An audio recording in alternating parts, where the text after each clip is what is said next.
नमस्कार दोस्तों, मेरा नाम है रोहित स्वामी और फिर से आप लोगों का स्वागत है आज के हमारे ब्लॉग में।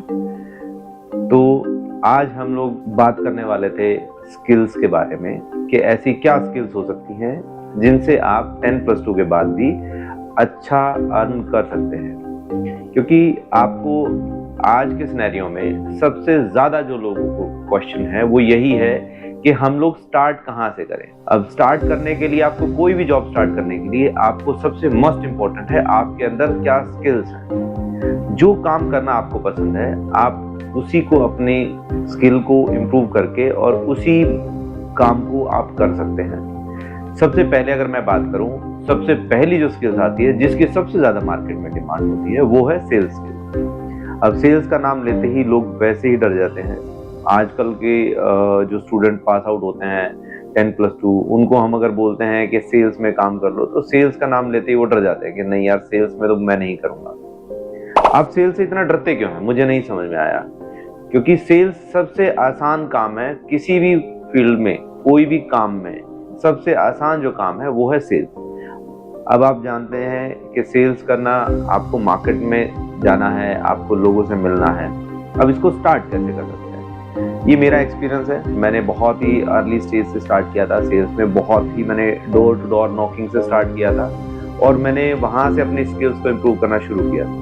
तो आप भी जान सकते हैं कि कैसे कर सकते हैं। तो सबसे पहले जो मेरा काम था, मैं डेली का मेरा एक KRA होता था कि मैं डेली का अपना DSR बनाता था। DSR मतलब डेली सेल्स रिपोर्ट।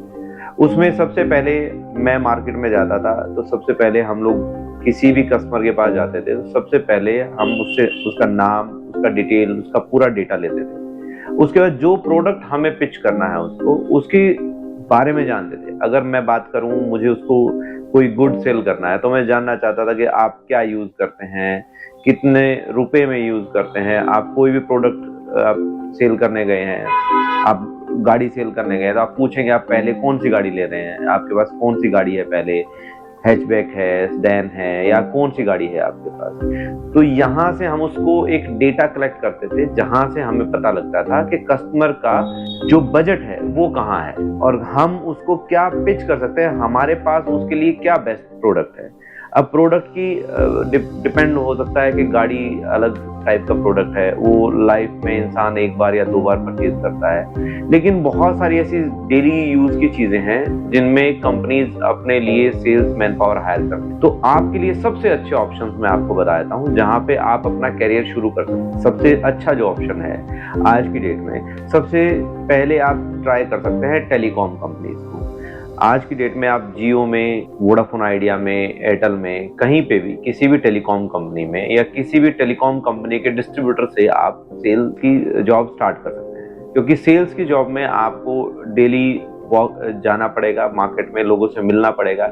इससे आपकी हेजिटेशन दूर होगी, इससे आप लोगों से मिलेंगे, इंटरेक्ट करेंगे, आप जानेंगे कि कैसे मार्केट चल रही है, क्या हो रहा है मार्केट में। बेसिकली आप अपने प्रोडक्ट के अलावा भी बहुत सारी चीज़ें सीखेंगे। अब यहाँ पे आप डेली उस डेटा को आप लिखेंगे कि आप किस से मिले थे।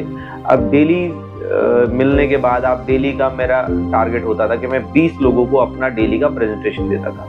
अब 20 लोगों को प्रेजेंटेशन देने के बाद मैं उनका डेटा नोट करता था कि पूरा डेटा लिखने के बाद नाम, एड्रेस, उनका कंपनी का नाम, जो भी उनका डिटेल नोट करना है। लास्ट में हमारे कुछ कमेंट्स होते थे उसमें। लास्ट में कमेंट हम लोग रखते थे कि वो कस्टमर कैसा है, वो कस्टमर हॉट है, वार्म है, कोल्ड है, वो कस्टमर का अभी प्रोडक्ट की नीड कितनी है, अभी उसको अर्जेंटली रिक्वायर्ड है, बाद में रिक्वायर्ड है या उसको रिक्वायर्ड है ही नहीं, या उसने सिर्फ हमें बोल दिया कि शायद मैं ले सकता हूँ।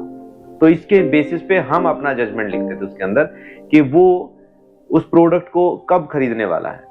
अब अगर मैं उसको पूरा डेटा मेजर करता हूँ तो डेली का मेरा 20 विजिट होता था, मंथली का मेरा 25 डेज का वर्किंग होता था और इस हिसाब से मैं 25 into 20 हम लोग पूरा मंथ में 500 विजिट मेरी काउंट होती थी। अब उस 500 विजिट में आपको क्या लगता है कि आप कितने कस्टमर उसमें आपको पॉजिटिव मिलेंगे, कितने नेगेटिव मिलेंगे? जो मेरा एक्सपीरियंस है उसमें मेरे को 10% जो है कन्वर्जन रेट मेरा होता था, जो कस्टमर मेरा कन्वर्ट हो जाता था। अब वहां से हमने शुरू किया क्योंकि वहां से मुझे सीखने को मिला कस्टमर क्या सोचता है, किसी प्रोडक्ट के बारे में, किसी कंपनी के बारे में वो क्या सोच रहा है। अभी हम लोग गलतियां भी करते हैं स्टार्टिंग में, आप भी शुरू में गलतियां करेंगे, लेकिन आप अपनी गलतियों से ही सीख के आगे कस्टमर को आप बताते हैं। क्योंकि आप जब मार्केट में खुद जाके देखते हैं कि कस्टमर की डिमांड के हिसाब से उसको क्या सप्लाई देनी है मुझे, तो वही आपका एक्सपीरियंस है। अगर मैं उसके बाद बात करूं तो मंथ में मेरा 50 कस्टमर्स का, मेरा एक पॉजिटिव कस्टमर्स का मेरा डेटा कलेक्ट होता था, जिस डेटा से मैं अपना कस्टमर कन्वर्जन रेट जो होता था, मेरा टारगेट मेरा उससे अचीव हो जाता था। अब टारगेट से आप लोगों ने डरना नहीं है। टारगेट एक ऐसी चीज है, अगर अपनी लाइफ में भी अगर आप इस चीज को इम्प्लीमेंट करते हैं कि मेरी लाइफ में मेरा ये टारगेट है, और अगर आप टारगेट के पीछे नहीं भागोगे ना, तो आप बहुत पीछे रह जाओगे। लाइफ में हमेशा एक सर्टेन पीरियड पे आपको टारगेट बना के चलना चाहिए। अब जैसे मैं हूँ, मैंने स्टार्ट किया, मैंने अपना एक टारगेट बनाया कि मुझे 1 साल में मुझे इस लेवल तक या इस प्रोफाइल तक पहुंचना है जॉब में, या मुझे 2 साल में एक एग्जीक्यूटिव या सीनियर एग्जीक्यूटिव लेवल पे मुझे पहुंचना है। अगर मैं 2 साल में मैं वहां, मुझे लग रहा है कि मैं 2 साल में नहीं पहुंच पा रहा हूं, तो मैं अपने एफर्ट तेज करूंगा। बट ये चीज याद रखिएगा, आपको एफर्ट के साथ साथ अपनी लाइफ में टारगेट्स बना के चलना पड़ेगा। अगर आपकी लाइफ में भी आपके टारगेट्स नहीं है ना, तो आपके पास डायरेक्शन ही नहीं है। मैं तो ये मानता हूं, अगर आपके पास डायरेक्शन नहीं है तो आप चलेंगे किस साइड। तो मैं अपनी लाइफ में हमेशा एक चीज मानता हूं कि मुझे डायरेक्शन चाहिए, मुझे एक टारगेट चाहिए कि मुझे आज यहां से वहां तक ट्रेवल करना है। तो वो टारगेट मैं अपने अचीव करता हूं अपनी लाइफ में। अपनी पर्सनल लाइफ में भी मैंने अपने टारगेट बनाए हुए हैं, अपनी प्रोफेशनल लाइफ में भी मैंने अपने टारगेट्स बनाए हुए हैं। और मेरा जो डेली मंथली टारगेट होता है, मैं अपने टारगेट्स को उस हिसाब से मैं डिवाइड कर लेता हूं। अगर सपोज मेरा मंथ का एक कोई प्रोडक्ट का मेरा 5 लाख का टारगेट है, तो मैं उसको, मेरा 5 लाख का टारगेट है, तो मुझे उसको 25 दिन, क्योंकि आपके 4 संडे हैं और एक छुट्टी आपको वैसे भी हो सकता है कि आपको लेनी पड़े। मैं ये मानता हूँ कि 25 डेज आपको वर्किंग करना है। तो 25 डेज को हम लोग 5 लाख से अगर हम लोग करते हैं, तो मेरा पर डे का डेली रन रेट आ जाएगा। तो डेली DRR मैं अपना मैनेज करके चलता हूँ। अगर मेरा एक दिन का टारगेट 20,000 भी है, तो मेरे को 20,000 का डेली बिजनेस करना है। अब वो 20,000 का जो मेरा डेली का रन रेट है, अगर किसी दिन मेरा ज्यादा होता है, किसी दिन कम होता है, तो आप लोगों को भी यही कोशिश करना है कि आपको अपने टारगेट्स को डेली बेसिस पे आपको अचीव करना है।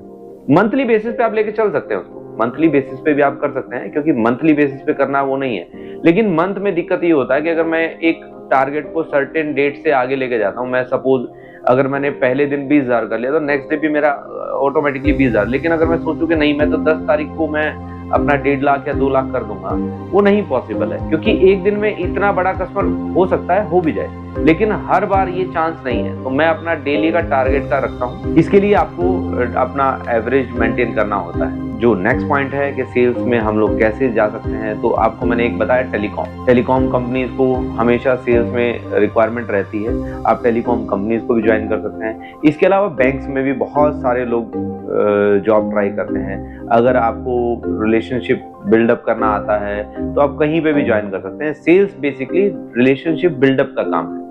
आपको सबसे पहले कोई भी कंपनी सेल्स में ट्रेनिंग देती है, तो वहां पे आपको रिलेशनशिप बिल्डअप करना सिखाती है। क्योंकि सेल्स सबसे मेन चीज है। आप किसी कस्टमर के पास जाते हैं, आप उसके साथ कैसे रिलेशन बनाते हैं, आप उसको अपनी कंपनी के ऊपर कितना ट्रस्ट दिलवाते हैं, आपके ऊपर कस्टमर कितना ट्रस्ट करता है, आपकी कंपनी के ऊपर कितना ट्रस्ट करता है। आपको मैंने बता दिया कि बैंकिंग में आप कर सकते हो, आप टेलीकॉम कंपनीज में कर सकते हो। इसके अलावा सेल्स में भी 2 डिपार्टमेंट है, बेसिकली एक रिटेल सेल्स है और एक डायरेक्ट सेल्स है। रिटेल सेल्स का मतलब ये है कि मैं एक स्टोर पे बैठा हूँ, जहां पे कस्टमर खुद चल के आ रहा है, और मुझे कस्टमर को वहां आके कस्टमर को मुझे प्रोडक्ट पसंद कराना है और कस्टमर को प्रोडक्ट देना है। अब कस्टमर को मुझे वहां पे भी कन्विंस करना है। दूसरा होता है डायरेक्ट सेल्स। डायरेक्ट सेल्स में क्या होता है, डायरेक्ट सेल्स में एक बार आप मार्केट जाते हैं, मार्केट में आप डेली का विजिट करते हैं, विजिट प्लान करते हैं, और कस्टमर को आप मार्केट में जाके डायरेक्ट प्रोडक्ट पिच कर रहे हैं। ये है डायरेक्ट सेल्स। अब डायरेक्ट सेल्स में 2 तरह के प्रोडक्ट वो है, एक होता है आपका इंडिविजुअल सेल्स, एक होता है आपका कॉर्पोरेट सेल्स। तो आप इंडिविजुअल सेल्स में आप इंडिविजुअल पर्सन से मिलते हैं, और जब अगर मैं बात करूं डायरेक्ट सेल्स में कॉर्पोरेट सेल्स की, तो आप कॉर्पोरेट कस्टमर से जाके बात करते हैं। तो कॉर्पोरेट कस्टमर कौन कौन होते हैं, जो भी कंपनीज हैं, गवर्नमेंट डिपार्टमेंट है, दे आर द कॉर्पोरेट। तो हम उनको कॉर्पोरेट कंसिडर करते हैं। इस पार्ट में इतना ही। तो हम नेक्स्ट पार्ट में सेल्स से रिलेटेड और बहुत सारे पॉइंट पे डिस्कशन करेंगे। तो आप बने रहिए, नेक्स्ट पार्ट में हम लोग सारे पॉइंट्स को कंप्लीट करते हैं। Thank you.